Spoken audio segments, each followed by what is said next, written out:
Let us begin with a reign of terror. Because we're talking about The Invisible Man today. Probably the best line of the movie? Probably his best monologue?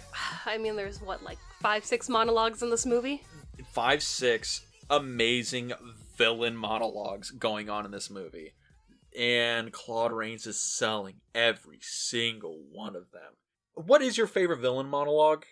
Because I really like his Reign of Terror speech. Me too. I think that's probably the top monologue of the movie because, let alone, that's a great line. But he just goes on and on about murder and, derailing a train and explosions. It's just All it takes is these invisible fingers around a single signalman's throat. And it's so theatrical. And just showing how truly gone he is from the person that he originally was. Oh, yeah. That we don't even get to meet. That's the thing.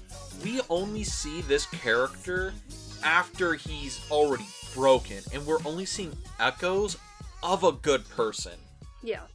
And even then, I love how he's so maniacal, how he's so crazed. He is he's on another plane of existence through half the movie, and only sometimes comes back down to reality. It's a wonderful performance. So this week we're talking about The Invisible Man. Oh, yeah. Welcome to the Film Club podcast. I'm Miss Boot. I'm Dean. And yeah, we're talking about our Monstober movies. Yes. And today we're talking about Dean's favorite Universal monster film, which is... The Invisible Man, 1933, directed by James Whale, starring Claude Rains, Gloria Stewart, and this is the third James Whale film we've done on the podcast, the second one this month, right? Yes. Yeah. And I think it's the best Universal monster film of this era, this early, 1930s era, because Wolfman's, 41, yeah. Black Lagoon's, Creatures in the 50s. It's early 50s, right? Yeah. 52, 53. Somewhere in there.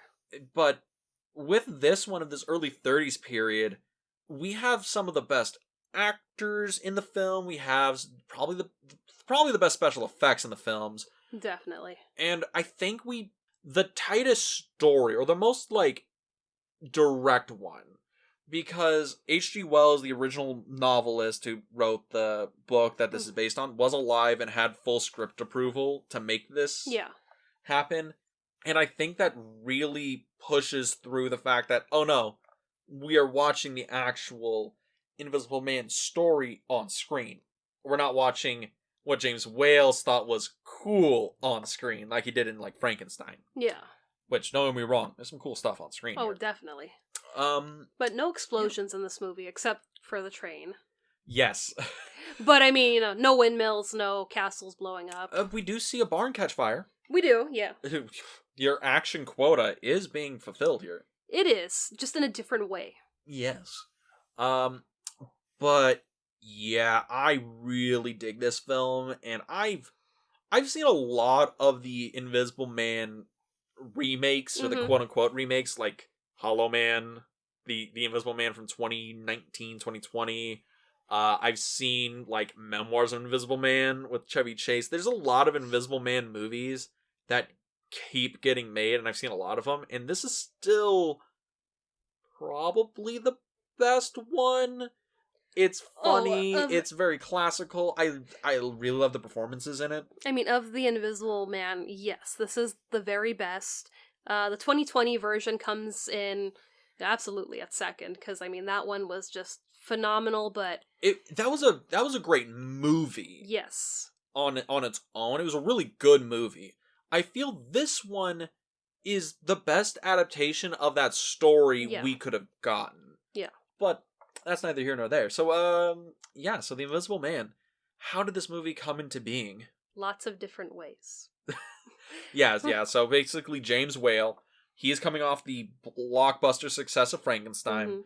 Carl Lumbly Jr., he's basically the grandfather of Universal Monsters at this point. Yes.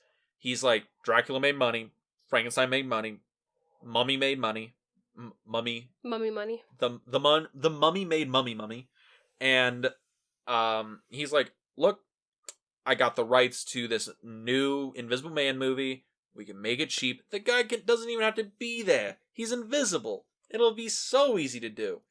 Turns out, not so easy to do. Not even a little bit. And he's like, look, I'll get the golden boy, James Whale. He can do these. He can work this weird technical style. Fine. We'll have him come on and he'll make the movie for us. James Whale, he made Old Dark House. That wasn't a big hit.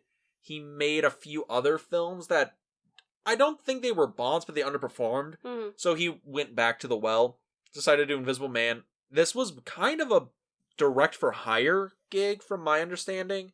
I don't know how much he was really involved in fleshing out the film. Mm-hmm. But you can see a lot of him in the movie. Like that German expressionism, how a lot of the shots are put together, a lot of the shadowing. But this is also where he figures out how to do compositing that you see in Bride of Frankenstein later. Yeah. And just the amount of work that it takes to composite all these scenes, and it's done by hand. So it's just, yeah, a lot of work for this one movie, but it's still, a well-regarded movie and loved by so many people. Yeah, a lot of it's regarded because the effects in the film are insane. Yeah. They hold up to this day, and this movie was made almost like 100 years ago. It's like 90-something years old. Yeah, and I mean, the effects are still trying to be figured out by people, and, well, how did they do this? And it's like, we know to an extent how they did things, but it's flawless when you see it all together. Well, the thing is it's so crazy, because we know how they made the movie, but the thing is like, well, how do you figure that out in 1933? Exactly. In an era where, okay, talkies are fairly new. King Kong just came out, and that's where they really combined stop motion, compositing all at once. And there's no Google. You can't, research, hey, did someone figure out how to do this trick? And let me see if I can recreate that. Or that person has a great idea. Let me see if I could come up with something and, make it better, make it look, cooler. No, these people had to just get together and sit there and, you know what? How do we get a book to float across the room and not look cheesy?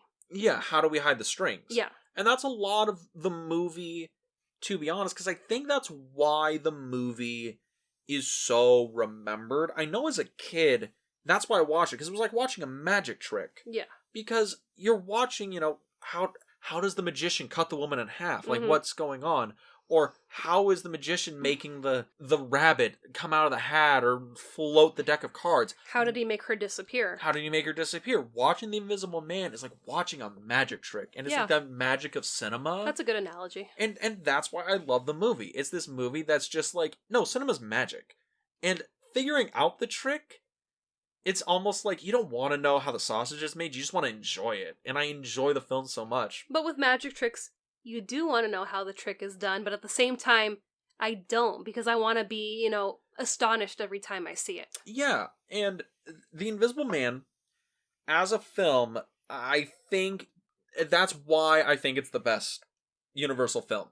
It's the best magic trick. Yeah. It's the most movie magic film of these movies. But coming from the early 30s. Oh, absolutely. The only one I think could fight it, granted, I think King Kong is probably another one just because of how many effects they put in the movie, how they were able to integrate them all at once. Mm-hmm. But I watched King Kong leading up to this, and Invisible Man is a much better movie. Oh, yeah. Much better story than King Kong. Rewatch King Kong for anybody out there. It's an uneven film, I'll put it like that. But The Invisible Man. Do you want to tell people what it is? Broad strokes. What is the back of the box synopsis? Well, I think you got the back of the box in front of you. Since you're, collecting boxes. It's getting really crowded in here. Amazon keeps sending me VHSs of these movies, and I'm just writing down the back of the box. Well, you gotta share. I love VHS tapes. No, it's just the VHS boxes. I'll take the boxes. I don't care.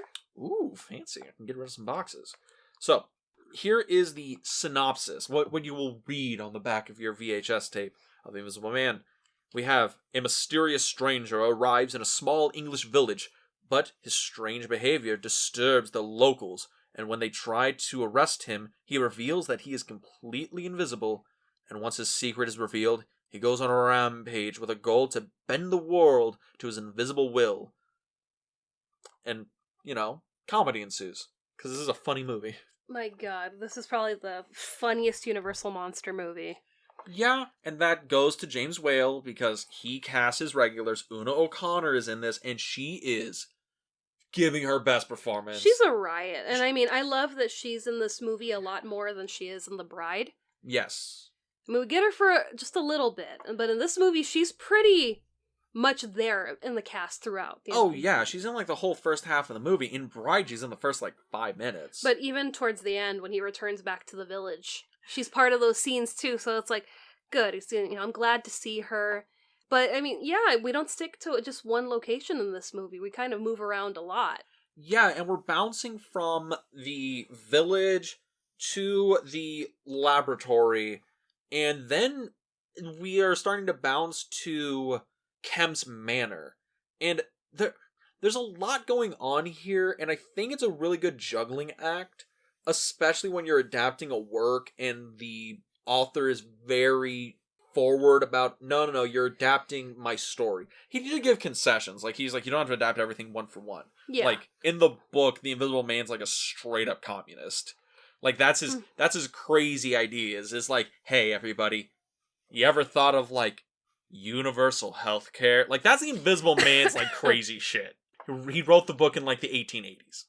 But, besides the point.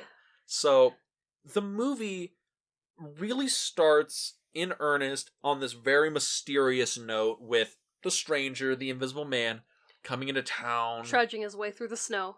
And it's such a cool image, because you look and it's like, is that a set? Is that town really there? Is that a miniature? And it's another thing where Wales famously shot most of his movies on sound stages. And the Universal backlot, so this is shot, in the same area as The Bride of Frankenstein, Dracula, fucking Wolfman. In the Little Europe section of the park, and you were able to tell it from different scenes, like, oh, okay, that's the same, from this one. But it's just interesting to, see him kind of pull up on this town, and, I mean, he's just rude right off the bat. Oh, but I love that so much, because the first time we ever see Dr. Griffin, the Invisible Man, is he's in all these bandages, and he's just like, I want a room with a fire, and I do not want to be disturbed with a private sitting room. And they're like, all right, dude, whatever you want. Everyone in the bar is terrified. Yeah, and they kind of bring up, like, why are you in bandages? And he's like, I was scarred horribly in a lab accident. And everyone thinks, he's a robber, a murderer, he escaped prison, and he's just, concealing his identity, only to learn, Exactly. Because he's there and he's trying to come up with a solution to try and, like, turn himself visible again. Yeah. And on the other side of that, we have the other, like, cast members. We have Gloria Stewart, she's playing Flora, and she's, the jilted lover of the Invisible Man, because he's disappeared in the night. He didn't even say goodbye. And do you want to talk about Gloria Stewart real quick? You mean Rose from Titanic? The Oscar-winning actress Gloria Stewart? Yes. Who wasn't a fan of horror movies. I think she was a fan of Titanic melodramas. Yeah, but in this movie, it's interesting to see the relationship between her and Jack, because most of the movie, he is just this, I just realized that. Gloria Stewart's relationship with Jack. Yeah, Rose and Jack. Yeah. It took you a minute there. I just got that. This movie's been out for 33 years, for like 90 years, and I just got that. You're welcome. Yeah, keep going. We see Jack, and he's just this kind of deranged, maniacal person at this point. Mm-hmm. We don't know him prior to him taking this invisible serum, but whenever him and Flora are reunited, he slips right back into, the lover and, I love you so much and I'm trying to do this to, protect you and let me figure this out. And they don't really get to have their happy ending. Yeah, but I think that's the good parts of Gloria Stewart's performance, because she is the anchor by which Claude Rains' Jack Griffin is able to come back to. And not completely lose his sanity. Yeah, because... don't be wrong, Rain's doing the mad, Mad scientist, the maniacal, Invisible Man. That's a lot of fun. Yeah. He's going for the cheap seats. When he's, like, threatening his comrade, Dr. Kemp, it's like, oh, I love all the villain threats, all the monologues. It's so good. But we don't know him as anything other than what Flora thinks of him for a lot of it. Yeah, because, who is it? It's Kemp, his partner? Yes, yeah. Kemp is in love with Flora as well. Yeah. And it's very much, you see, he's been gone, I'm here, I'm a constant, pick me. And it's just like, no, I want Jack. And Jack's a little crazy right now. I'm like, I don't think you want him.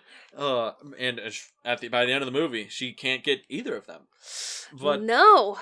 But as the movie is kind of pushing along, because we get introduced to Flora and Kemp, because they're trying to figure out what happened to Jack. Why would he just leave, this randomly and not tell us and not write? And about this time, we figure out why he left. Yeah.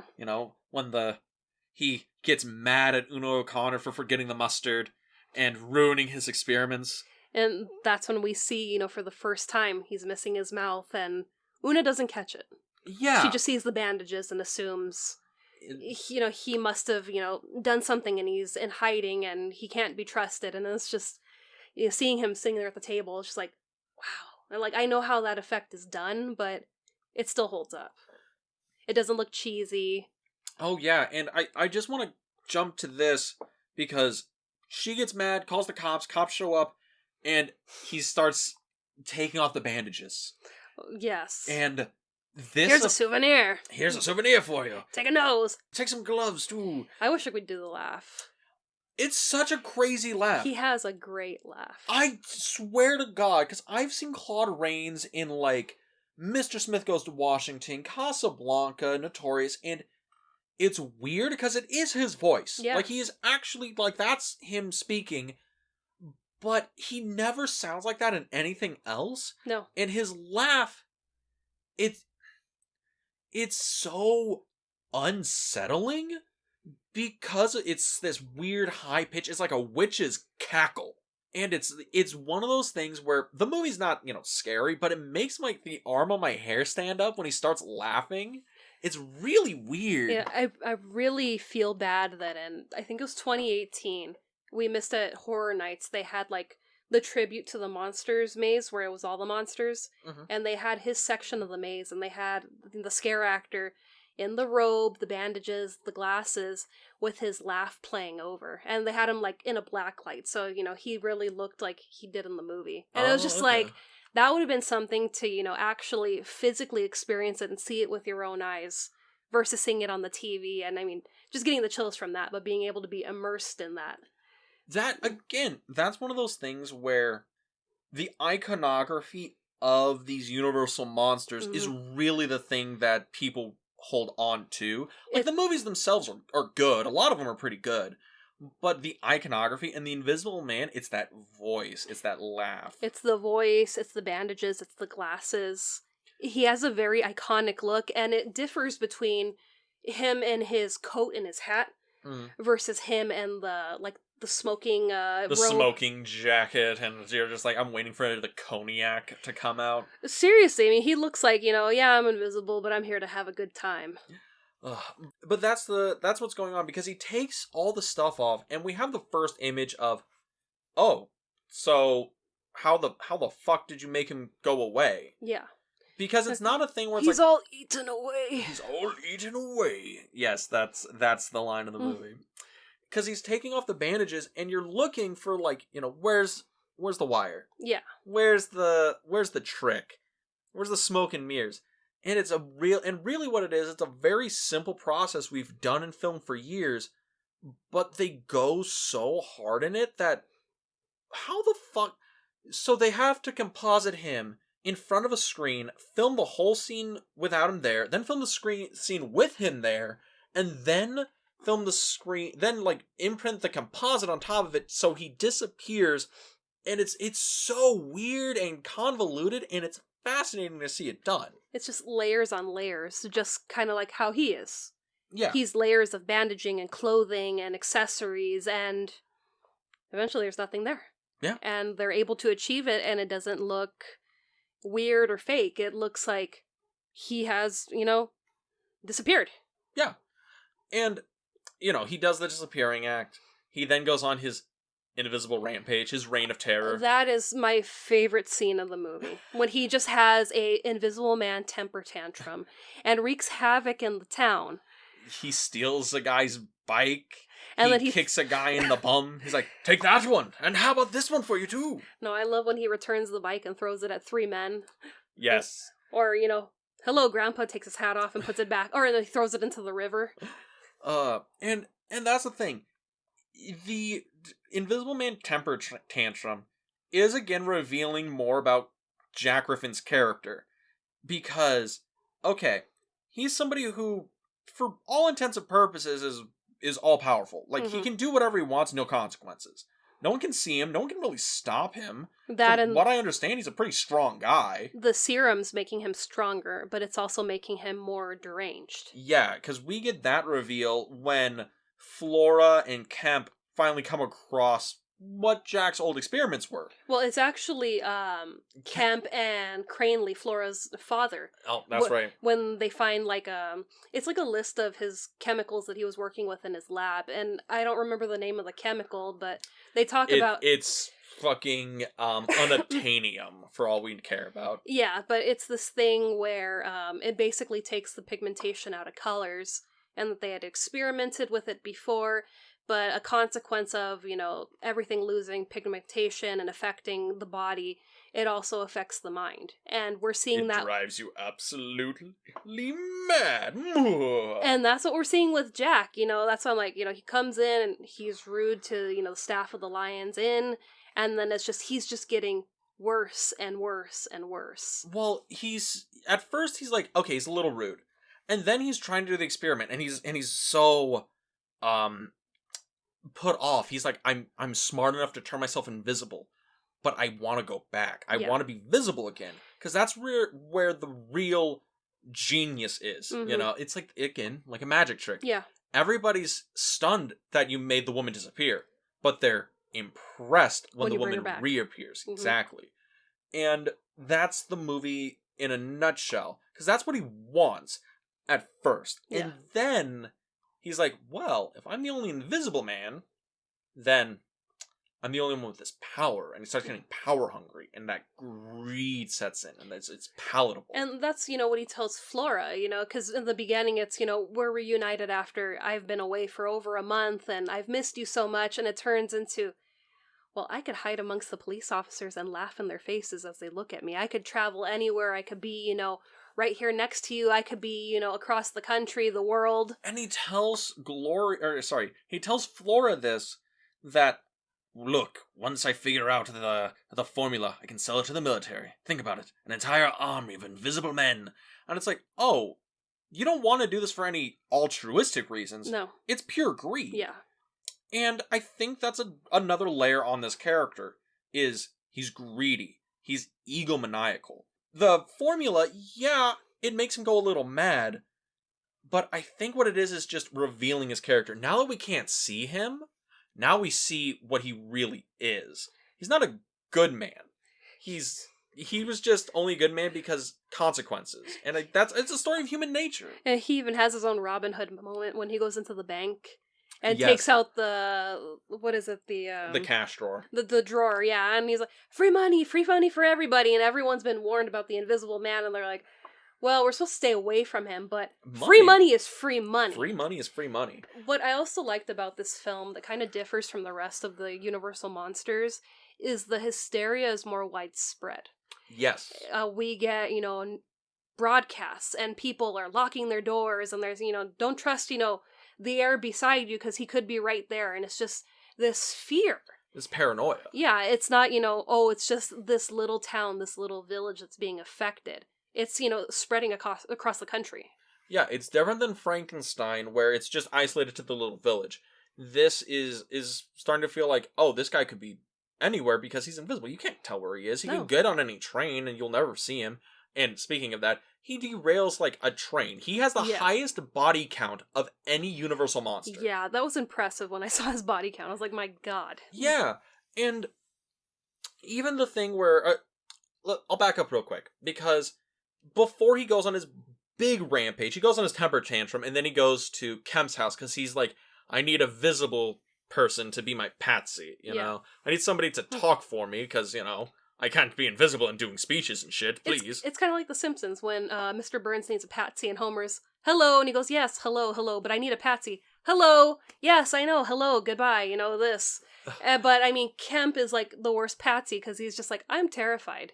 Yeah, because I think Kemp realizes something that Flora doesn't, is Flora saw the good, kind Jack, the one who loved and doted on her. What Kemp saw was the obsessive scientist. He saw the guy who would do anything to get what he wanted. Yeah, and well, I mean, that also goes to Jack's character. He's being manipulative with Flora, whereas just, I know when to turn it on and make you think, you know, I'm still that loving, doting man that you've missed, you know, versus, all right, Kemp, let's get back to work. We got a lot of shit to do. You know, I want to take over all of Europe by Tuesday, and it's already Friday. And it's not, I just want to take over. I want blood. I want to cause mayhem and terror and horror, and it's just... And that's another level of this, is he wants to create this reign of terror, and he's so happy of the fact he can just do whatever he wants, kill whoever he wants, hurt whoever he wants, for no real endgame. He's not really trying to get more money, more clout, more power. He just wants to exert his control over everything. Yeah. And Kemp, played by William Harrigan, is doing a really good performance here, because I really get the sense that he is just unnerved and shocked of everything going around him. Yeah. And there's no one in the room, and he's playing against literal nothing, which I know a lot of people say it's like now acting has gotten worse because so many actors have to play against nothing. Against nothing in a green screen room. And this guy, it's 90 years ago, and he's really selling that there's somebody in the room when there's no one there. Yeah, and I mean, the slightest inklings you get to somebody being in the room is, you know, the other chair being adjusted, a log going onto the fire, when he lights his own cigarette and he's just sitting there and he's like, you know what? I can tell that you're frightened. Let me go put on some of your clothes so you feel like you're actually talking to a person. And I love that moment of Kemp wanting to call the police, but he's still not sure if Jack left the room. Yeah. And he just sits there and stares at it for a minute and he doesn't move. And it's like, that paranoia, I love that paranoia. Yeah, and I mean, it flows through the rest of the movie because he could be there. Yeah. It's like, it doesn't matter, you know, what scene you're in, is he there? It's like, you know, you're looking at just about everything to see, you know, okay, what's going to give him away? Yeah, are we going to see, like, a puff of breath? Are we going to see maybe a shimmer? Are we going to see something move that shouldn't move? A footprint. And with that scene, you know, the cops show up, because Kemp finally manages to sneak away just enough to call Flora and the doctor and the cops. He's able to get people there. Yeah. And Griffin, you know, this is where he finally meets Flora, and we've talked about it so far, where he's able to turn on the charm. And even then, when he turns on the charm, he's still like, Flora, don't worry. The moon is afraid of me. I can do whatever I want, because I'm Claude fucking Rains. And the cops show up, and Griffin's like, Kemp, I want you to know something.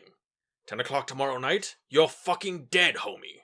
The cops can't save you. No one can save you because I'm Claude fucking Rains. And that I was like, dude, you don't reveal what time you're gonna kill the guy. You know, oh, you know what? After I go destroy this, after I set this off, I'll be back at 10 and I'm gonna, you know, chaka you. No. He has to do that because that's Babe Ruth at fucking home plate pointing out to the middle bleachers. That's what Griffin is doing right now. Or Sandlot with the great Hambino. Exactly, the great Hambino. And it's so good because after this, you know, we get more of his reign of terror. Yeah. Him blowing things up, him hurting people, him basically showing, like, as an invisible man, there's no consequences to any of your actions. And if you had no consequences and you could do anything you wanted, yeah, people are kind of shitty. They will go crazy. Well, that, and also, who hasn't wanted to be invisible just to, observe and be a fly on the wall. Yeah, you fly on the wall, or honestly, like, take an extra $20, or like, take a candy bar or something. No one can stop you. No one can see you. It's just a cool thing. Just sneak around, get into places you're not allowed to normally get into. Ah, yes. Boo sneaking into Fort Knox and movie theaters, getting free movie viewing experiences. No, it'd just be advanced screenings. Like, yes, didn't have to pay for a ticket. Mwah. Yes, our crimes as invisible people are very low bar here. But we get to the point where Griffin is kind of showing off what he can do. And that's why he's killing Kemp. And I think for the audience, this is showing that not only can Griffin do whatever he wants, no matter what the cops do, he's also completely removed from his humanity. Yeah. He's going to kill a friend. He's going to kill, somebody who moments ago he said, "You are the only person I trust enough to be my, disciple." And now it's, I don't need you. It's like, screw our history, how long we've known each other. You're out. And it doesn't mean anything to me. Exactly. And we see that when the police try and save the day. You mean when they play the biggest game of Red Rover, send an invisible man right over? Yeah, they all hold their arms together, they get nets out, start walking around in circles. They put loose soil atop the wall so they can Well, that's at the him. police station. That is at the police station. That's at Kemp's house where everyone's playing Red Rover. And, people are getting pulled up by their feet. They're getting kicked in the butt. Yeah, and it's great because, again, Griffin is showing off, I can do whatever I want. You guys, your attempts to stop me are irrelevant. Yeah. And finally, Kemp gets, they try to pull the bait and switch. They take him to the police station to draw the Invisible Man there. But what they secretly send him out the back door back to his house so he can escape into the mountains or whatever and just escape, scot-free. And Griffin's, reveals once Kemp gets in the car, he's about to drive off into the night, and he's like, "Kemp, I've been standing next to you for hours. I've been with you all day. I was with you when you got in the car and drove off. I rode the running board the entire way. I sat next to you as you changed. I've seen everything. I know everything. And now, you will die." Mm-hmm. And again, supervillain laugh somewhere in there. Yeah. The monocle and the pinky finger. Yeah, it's over. And he ties up Kemp. He puts him into the front seat, and he says, "Well, Kemp, fuck you too," and sends him down a goddamn cliff. And into a fire explosion. I love the miniature effects in this because some of them look pretty fucking good. The train the train kind of stumped me for a little bit. I'm like, that's a really big miniature. Yeah. Because I watched this with somebody else, and when they saw it, they were like, "Did they derail a train? Is that a real train?" I'm like, "I don't know. It looks pretty fucking good." No, that's a toy train. Probably a toy train. Yeah, Hopefully it's a toy train. It looked like James Whale, method director, derail the fucking train for me. No, it looked kind of like the train sequence from the Addams Family, the 90s one. Oh yeah, where Gomez has his toy trains, and it's like you get low enough and up on it, it looks like a real train. And it's like in Starman, yeah, where the train wasn't real; it was like a miniature, and we were like, "How the fuck they do that shot?" I know, I was just sitting there like, huh? Like my brain just like. What? Again, going on to the fact that there's a lot of really good effects in this movie. Yeah.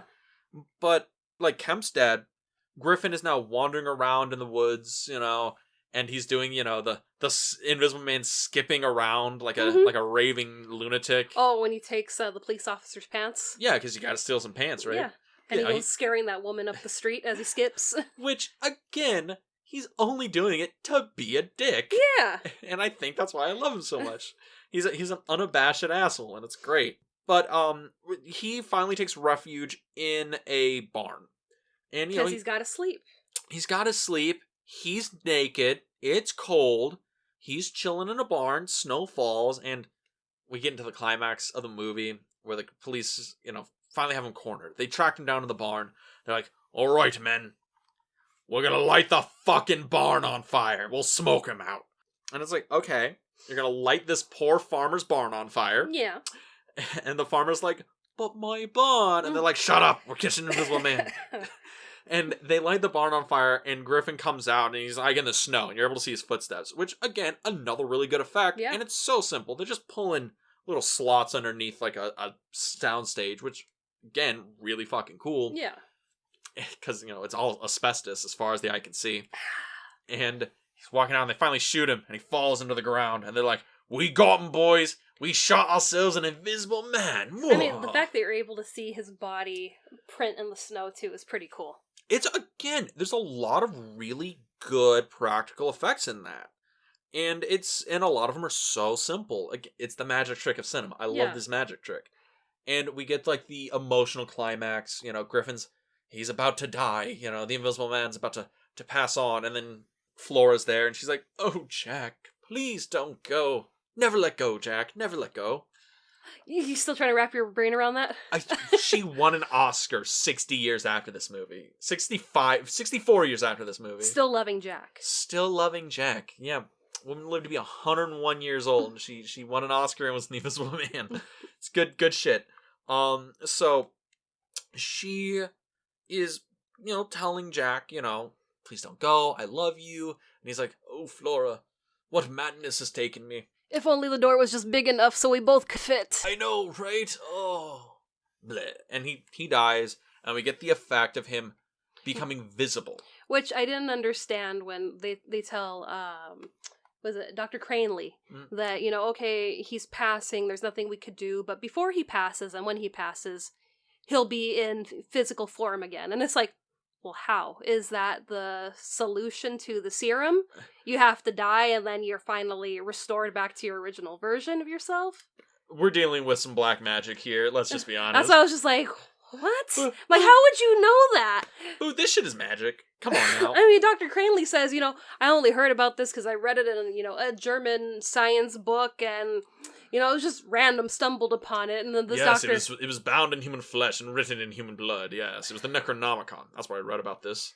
Man, this movie just has tie-ins to so many other movies. So many. This is the Rosetta Stone of film history. But yeah, so we finally get the reveal, and we finally find out, the Invisible Man was Claude Rains. Oh, neato.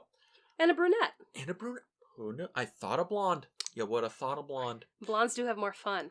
And he has a lot of fun in this movie. He does have a lot of fun in this movie. And actually, I got a question for you. So, he has a lot of fun in this movie, but what's the movie about here? Yeah, I know you hate when I ask you that question, but... I mean, I don't hate it as much as I used to, because, you used to really lob it at me, and I'm like, I don't know, you're like, really search your soul for the answer, and I'm like... What's it mean, man? And I'm like, I don't know, I didn't make it, I didn't write this, and I think it's, what you were touching on earlier about, really giving yourself over to greed, corruption, power. It's, basically telling you, don't do that, because you're really giving in to the worst parts of yourself. And that's what we see with him, where he's going from this kind of scared, nobody can see me place to, I'm loving this and I can, hurt so many people in this form. Versus, I gotta fix what I just did. This is bad. Do you think it's a, absolute power corrupts absolutely play? Do you think it's, something I think along so, there? yeah. Okay, I see that in the movie because so much of the movie revolves around Claude Rains' performance. Which is a great performance. I mean, that man that we can't see just keeps you captivated. And that's why I still lob this as the best performance of the original Universal Monsters cast, because you can't see him. You never see his face till the end. A lot of it is just, his voice. Yeah. And a lot of it is... Yeah, there's some effect shots that hide him, or even at best, he's completely covered head to toe, and the acting quality of that is being able to sell the audience on this performance without them ever laying eyes on you. Yeah. Which is so impressive. And when you do finally get to lay eyes on him, it's for just a second. Yeah. Before the credits roll.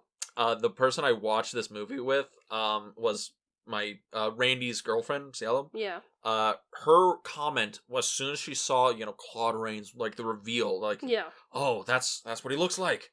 she was like, man, he kind of fine, though. I'm like, Jesus Christ, Cielo. I mean, he's an attractive man. You know, he's short English gentleman, but Yeah. I just want to throw that out there, because it was like the funniest fucking thing to end the movie on. Well, that, and you usually ask me, is that man attractive? And I have to be the one to tell you, yes, me and other people, find this person attractive. And it's like, yeah, but I mean, I don't know. I mean, you don't see him for most of the movie. You only got like 15 seconds to go on. Yeah, I'd like to see my men a little bit longer than that. But yeah, so it's just a funny thing that happened when I was watching. I'm not surprised either. That sounds like something she would say. And also talking about the movie being kind of funny, because the movie's funny. Oh yeah, I mean, there's no this subtle thing ended up being funny. Like, no, it's legitimately a funny movie. Yeah. I mean, lots of things happen. I mean, let alone the whole Una O'Connor crying over her hurt husband, and her husband, who has like the head wound, is like, oh, please shut up. He's like constantly like drinking and plugging his ears as Una O'Connor is like, oh no, please, Henry, why? And she's just crying and wailing behind him, and he's like, you're making my headache worse. And it's like a funny bit that you see reused a lot in like the 40s, 50s comedies and shit like that. Well, I mean, even what was it? The chief detective. It's the one that thinks that it's just like a whole conspiracy theory. And he's like, everyone's gonna laugh at you, this crazy town, spreading this conspiracy theory. And it's not till the end of this town hall that he's basically getting everyone's statements of the days. And he's just like, coming up with, oh, well, you're drunk. Well, you're drunk too. And it's like, my God, who isn't drunk in this town? The guy is like, yeah, my bike got pulled right at my hands, ran down the road. And he's like, how many you had to drink? Only like 4. You were drunk, sir. Move on. He's like, I wasn't that drunk. And then, we get to the end of his investigation, and he's like, you're all mad, and you're all, conspiracy theorists. And then the invisible man that just can't take no for an answer goes and throws the ink in his face. He's like, ha! I was real the whole time, you fool. Get fucked, nerd. Rolls off on his bike. Skips away on his, gathering nuts in May. But that's the thing. The movie has all these moments where if you can get a gag in about him being invisible, do it. Him basically just like razzing people. I mean, even when the search party, when they're all out on this hillside looking for him, and he throws the first person down the hill, and you're like, oh shit, like, did anyone notice that? And then people do, and he goes, oh, do you want to join him? And throws another guy down the hill. And he's like, anyone else? And I'm like, are we turning to like 300 here? He's gonna start kicking people off the side of the hill. Yeah, and it's a thing where it's like, oh, that's like horrifying. Like, he's killing all these people. But because the movie is so like old school about it, there's no gore, there's no like blood, there's no one actually looks like they're being hurt. When the Invisible Man is strangling somebody, they're doing the whole like, and they're like making funny faces and grabbing at like their necks. I mean, the only blood we see is the owner of the Lion's Inn when he gets thrown down the stairs and he cuts his forehead. And he's playing it all up for comedy. But I mean, I'm even surprised that they were able to show that much blood under his bandage. I'm like, okay, that's a little different, because at this time the censors were very we don't show nothing. Well, this is 33. I don't know when the movie association board, like the whole Hays Code thing, got into real full effect, where it was really hammering down. I think that was like a year or two later. Don't quote me on that, because it came about because like movies started getting a little too wild in the 20s, and like they were starting to becoming like really weird in the 30s, and then they got cracked down on. But yeah, there's some things in this movie that tell me that it's probably a pre-Hays Code era movie. I mean, for one, the fact that Griffin dies at the end, and it is a very sad ending for everyone involved. Yeah, I mean, considering in The Bride of Frankenstein, they have to have a happy ending. And it's like, no, you don't have to have a happy ending. This movie doesn't have a happy ending. Oh, yeah. Like, what's the ending? Flora is left completely alone. The man she was in love with is dead. Her other suitor is dead. Like, Griffin, who, was a monster, killed a bunch of people, He has zero redemption arc. He's driven mad by his own ego. And Kemp, whose only sin was loving Flora, and he gets killed. It's a movie that I think really works because of how just like downbeat it is. Yeah. And again, the movie as a whole, I think you're right. It is this message of absolute power corrupting absolutely. I think it's also a story of like human nature. Mm-hmm. Once people are removed of their inhibitions, they're able to show who they really are. Once you are unseen, then you could truly be yourself. Truly show who you are. It's like the whole thing about the anonymity of the internet. Yeah. You know, everyone's an asshole when they have the screen of the internet in front of them. Yeah. You know? And I feel that's a lot of what this movie's talking about. And it's like, again, I think that's something that's been used a lot in literature, film, storytelling, and that gets brought up a lot in all the remakes of this film. Because that's the universal theming in each iteration. Yeah. In Hollow Man, Invisible Man, Memoirs, whatever you want to call it, it's, wow, when you're able to, like, be unseen, then you can really show off who you are. Yeah. And I wanted to bring that up, because why is it that this movie keeps getting remade? Because there's a bunch of Invisible Man movies. Oh, yeah. There's probably a new Invisible Man spin every 10 years. I know there's like ones in the 80s, ones in the 90s. There's a few in the early 2000s. We had a very recent one in 2020. Which now every time you Google the Invisible Man, that's what pops up. So this movie's getting harder to find. It's on Peacock. It's on Peacock. I'd recommend it. But why do you think that this movie and the story keeps getting remade? Because it's fun to do. I mean, technology is getting better, so there's new ways to bring this character to life and to make him even more sinister than he is in this movie. So it's just fun all around to just kind of, all right, let's bring the Invisible Man back, but what is he going to do this time? Mm-hmm. How many people is he going to affect this time? You know, is, he able to be, redeemed? Which, no.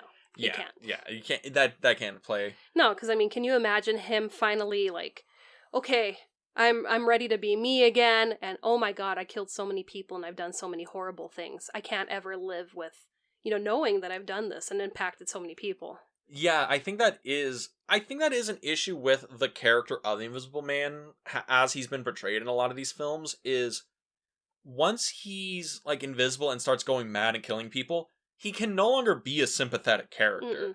You can't have an ending where he turns out to be the good guy.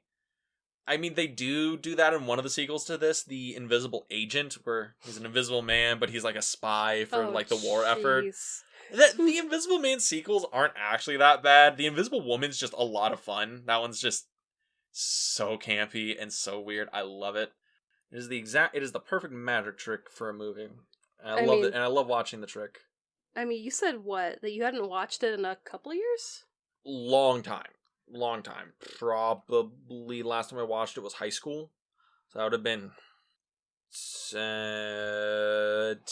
or... No, I've been out of high school longer than that. Jesus Christ. Probably like 14 years? 15 years? Probably something like that. I'm surprised. I mean, as much as you love this character and talk about the book and the movie... Mm-hmm.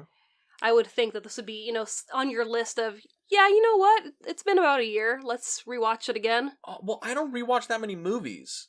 Yeah, that's like a thing that's different between like you and me. Is like I don't go back and rewatch movies that often. Like my memory is shit. Like I can't remember what I had for dinner yesterday. But for some reason, movies I have a really like good memory. Like we can do this when we're done, but you can go and like just pick a movie off of my shelf, sight unseen, and I could probably give you a pretty decent rundown of the movie if I've seen it in the last 10 years. Mm-hmm. Like The Bride Bride and Frankenstein threw me because last time I saw those, I was like sub 10 years old. Invisible Man, I could probably beat out the movie off the top of my head before we watched it. Yeah. But that's like why I don't rewatch movies so often. But man, I really should rewatch this movie more. I really enjoyed it. I miss going back to the magic show. I think you should rewatch it. But what are we watching next week? Next week is the end of Monstober. October? I was going to say October, which technically is true. But Monstober's coming to an end, and I thought, what would be the perfect way to culminate everything that we've talked about this month? So we are going to be watching Abbott and Costello meets Frankenstein. We talked about a lot of horror movies that had a lot of comedies. Now we're going to talk about a comedy that has some horror stuff in it. Yes. I've never seen it. I don't think I've ever seen an Abbott and Costello movie. You've never seen this movie? I don't think Or I've any seen... Abbott and Costello? I don't think so. Who's on first? Well, I know that bit, but I have no idea the content. I know that Who's on First bit. That's a great bit. Love that bit. But I've never seen what that is in context. I don't know what movie that's from. I don't know what show that's from.